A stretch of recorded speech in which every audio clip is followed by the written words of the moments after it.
প্রিয় বন্ধুরা, হযরত ওমর রাদিয়াল্লাহু তাআলা আনহু ও একজন বৃদ্ধা মহিলার আবেগময় ঘটনা আজ আমরা বলতে চলেছি, যা শুনে আপনার হৃদয় ছুঁয়ে যাবে। হযরত ওমর রাদিয়াল্লাহু তাআলা আনহু খলিফা হবার পরও তিনি গরিব দুঃখীদের খোঁজ খবর নিতেন, বিপদ আপদে তাদের পাশে এসে দাঁড়াতেন।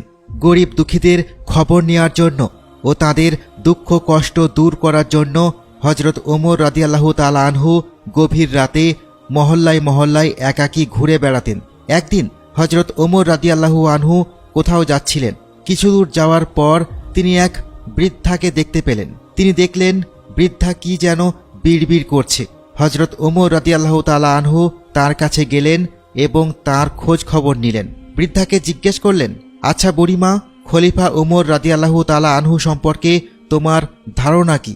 বুড়ি মহিলা হযরত ওমরকে আগে কখনো দেখেননি, তাই তিনি তাকে চিনতে পারেননি। হযরত ওমরের কথা শুনে বুড়ি মহিলা কিছুটা বিরক্ত হয়ে বলল, ওমরকে নিয়ে আমি কি করব? আমার কি এমন দায় পড়ল যে আমাকে তার খবর নিতে হবে? আমি নিজের চিন্তায় বাঁচি নে। বুড়ির কথায় রাগ আর অসন্তোষের ছাপ স্পষ্ট ছিল। হযরত ওমর রাদিয়াল্লাহু তাআলা আনহু আবার তাকে জিজ্ঞাসা করলেন, বুড়িমা, ওমরের ওপর তোমার এত রাগ কেন? বুড়ি রেগে জবাব দেয়, রাগ হবে না কেন? সে যে খলিফা হয়েছে, সে কি আমাকে একটা পয়সাও দিয়েছে, নাকি কোনোদিন আমার খোঁজ খবর নিয়েছে আমি কি হালতে আছি? হযরত ওমর রাদিয়াল্লাহু তাআলা আনহু বুড়ির কথা শুনে খুব চিন্তিত হয়ে পড়েন।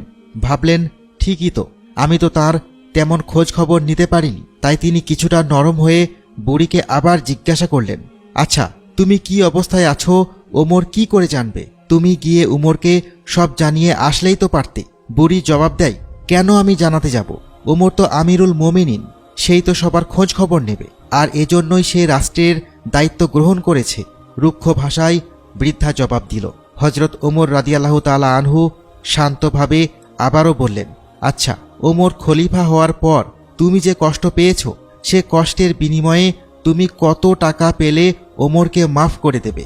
বৃদ্ধার সাথে হযরত ওমরের কথাবার্তা চলছে। এমন সময় সেখানে হযরত আলী রাদিয়াল্লাহু তাআলা আনহু এবং আব্দুল্লাহ ইবনে মাসউদ রাদিয়াল্লাহু তাআলা আনহু এসে হাজির হলেন। তারা হয়তো কোথাও যাচ্ছিলেন। তারা দুজন এসে সালাম দিলেন, আসসালামু আলাইকুম ইয়া আমিরুল মুমিনিন।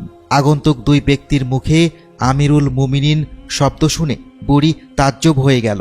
সে ভয়ে কাঁপতে লাগলো আর ভাবতে লাগলো যে ওমরের সামনে তাকে গালমন্দ করেছে। তাই বৃদ্ধা দারুণ অনুতপ্ত হল। হযরত ওমর রাদিয়াল্লাহু তাআলা আনহু বৃদ্ধাকে সান্ত্বনা দিলেন আর বৃদ্ধাকে 25টি স্বর্ণ মুদ্রা দিয়ে বললেন, বুড়িমা, তুমি আমাকে লিখে দাও যে কিয়ামতের দিন ওমরের কাছে আমার কোনো দাবি নেই। তখন বৃদ্ধা একটি চামড়ার উপরে তা লিখে দিল আর হযরত আলী রাদিয়াল্লাহু তাআলা আনহু সাক্ষী হিসেবে তার উপর দস্তখত করলেন। হযরত আবু বকরের খিলাফতকালের একটি ঘটনা। হযরত ওমর রাদিয়াল্লাহু তাআলা আনহু একবার একাকী ঘুরতে ঘুরতে তিনি মদিনার এক প্রান্তে এসে পৌঁছালেন। সেই এলাকার এক পাশে থাকেন এক অসহায় বুড়ি। দারুণ দুঃখ কষ্টে তার দিন কাটে। হযরত ওমর রাদিয়াল্লাহু তাআলা আনহু তার দুঃখের কথা জেনে বিচলিত হয়ে পড়লেন। তাকে সাহায্য করার জন্যে তিনি সিদ্ধান্ত নিলেন নিজের হাতে তাকে সাহায্য করবেন। তাই পরদিন হযরত ওমর রাদিয়াল্লাহু তাআলা আনহু একাকী চলে গেলেন সেই বুড়ির বাড়িতে আর তার সাথে দেখা করলেন। বুড়ির কাছে শুনলেন তার আসার আগেই অন্য কেউ একজন এসে তার কষ্ট দূর করে দিয়ে গেছে। অবাক হলেন হযরত ওমর রাদিয়াল্লাহু তাআলা আনহু। বড় আশ্চর্যের কথা, কে সেই ব্যক্তি যিনি ওমরের প্রতিদ্বন্দ্বী হতে চান? সে কোন ব্যক্তি যিনি মানুষের সেবায় ওমরকে পরাজিত করেন? তাকে দেখার জন্য হযরত ওমর রাদিয়াল্লাহু তাআলা আনহু অস্থির হয়ে পড়লেন। তিনি ভাবলেন, যে করেই হোক তাকে খুঁজে বের করতেই হবে। তাই প্রতিদিন তিনি লুকিয়ে দেখার চেষ্টা করেন সেই ব্যক্তিকে খুঁজে বের করতে। এভাবে কেটে যায় সময়, কেটে যায় প্রহর, কিন্তু সে ব্যক্তিকে আর খুঁজে পান না। এক রাতে হযরত ওমর রাদিয়াল্লাহু তাআলা আনহু লুকিয়ে আছেন। একটু পরে তিনি দেখলেন একজন ব্যক্তি এলেন বুড়ির বাড়িতে। বুড়ির কাছে গিয়ে তিনি সাহায্যের হাত বাড়িয়ে দিলেন। বুড়ি খুব খুশি হলেন।